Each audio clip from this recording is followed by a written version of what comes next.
The Boss DS1 is one of the most famous distortion pedals of all time, and this thing is better.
Welcome back to Boring Gear Reviews, and big thanks to Enduring Audio and Dead Air for sending me their brand new pedal, which drops today, the Distort One.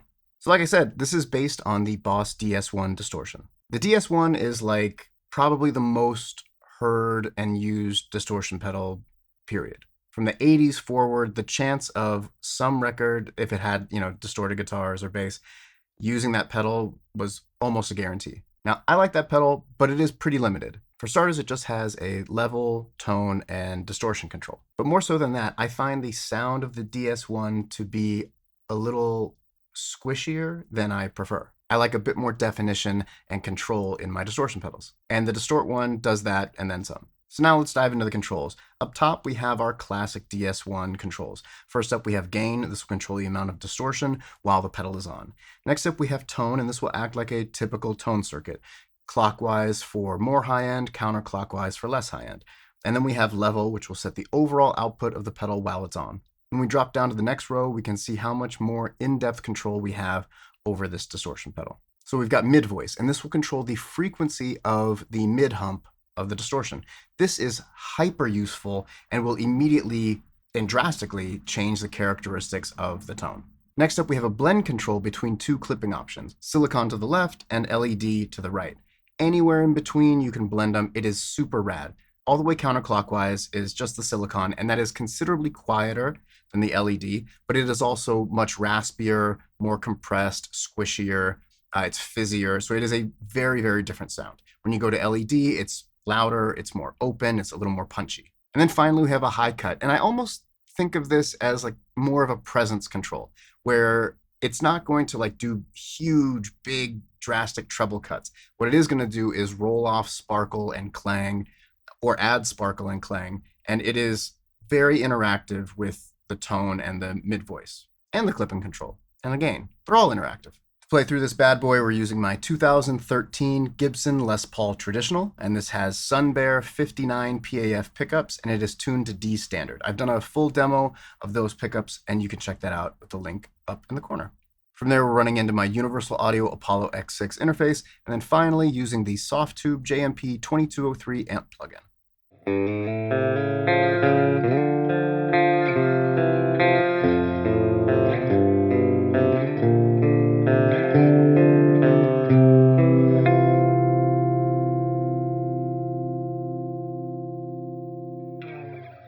First up, we're going for perfect, quintessential, distorted rock guitar sound. You can pause for settings.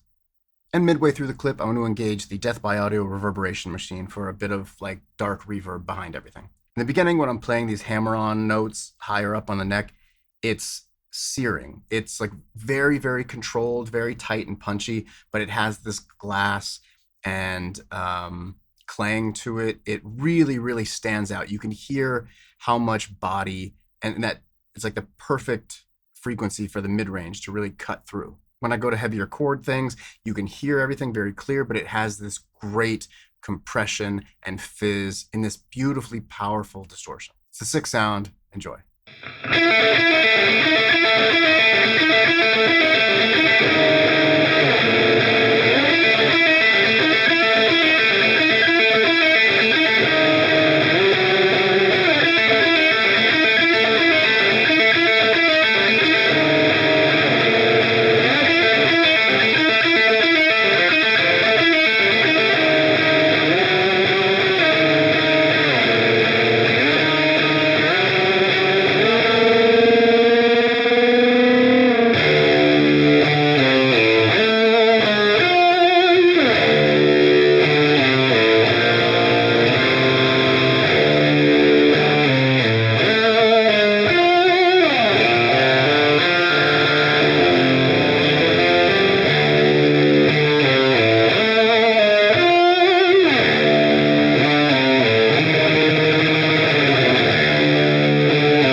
All right, next up, we're going to start our chain with a delay. This will be the Endangered Audio Research AD4096 MK2. We're going to have the repeat set pretty quick with a good amount of feedback, so it creates this kind of wash. It's very clearly a delay, but it creates this really beautiful kind of rush of notes going into the Distort One. And here we have it set quite a bit cleaner. You can check out the settings here. As we're all the way over into the LED clipping, it is way more full, more open, less compressed, way less fizzy.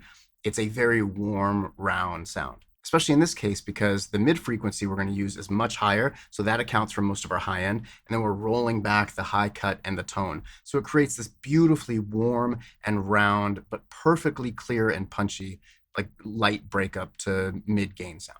And you can really pay close attention to how well the Distort One interacts with your picking dynamics. When I'm in the neck pickup and playing softer, it's really open and kind of sweet sounding. When I move to the bridge pickup and dig in harder, it adds like the perfect amount of rasp and grit. It's just a great sound.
And lastly, we're going to pair the Distort One with the Dead Air Sawzall. This is like an HM2 variant. I have done a full video on this.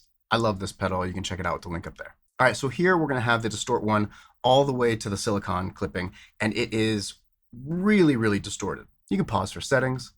Super compressed, squashed, fizzy, but still with like a lot of kind of raunch to it. What's really cool here is I'm using the Sawzall as more or less a clean boost. I foolishly forgot to play the Sawzall by itself so you could hear how it's really adding almost no grit.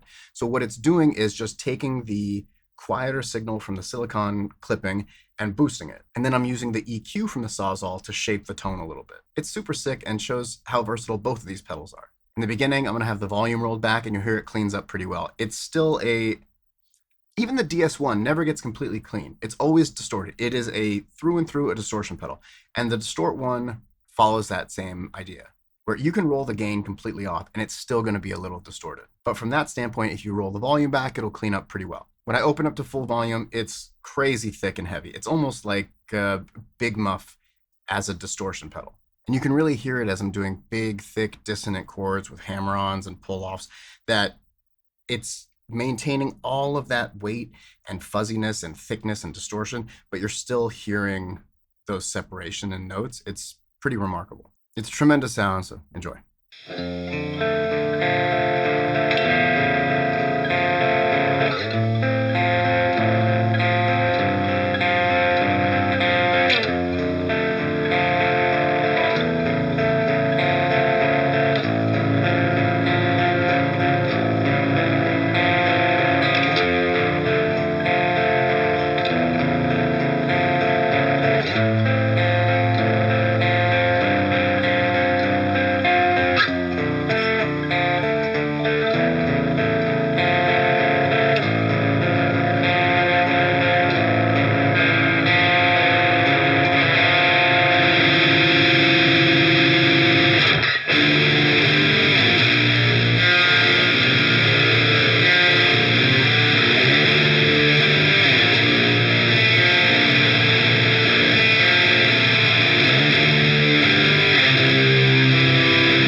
And that is a riggedy wrap on the Distort One from Enduring Audio and Dead Air. This is Enduring Audio's second pedal, and they're crushing it so far. For my money, this is the absolute best DS-based distortion pedal. It's compact, it's made well, it's a great price. You have tremendous control over the tone, which you lack in the original. If you're after classic DS1 distortion tones, this will do it. And then if you want to take that way further in any direction, this will do that too.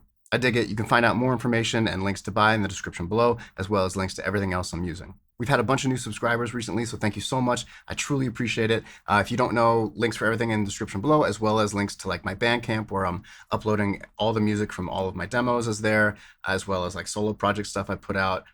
Social medias are all there. Everything, my merch, if you go to boringgearreviews.com, that's all there too. If you're watching and you're not subscribed, consider subscribing. That helps my channel grow and helps me continue to be able to make these videos. So you can click like, subscribe, hit the notification bell, because I upload new videos every week. And that'll do it. Thank you guys so much for watching, and until next time, peace.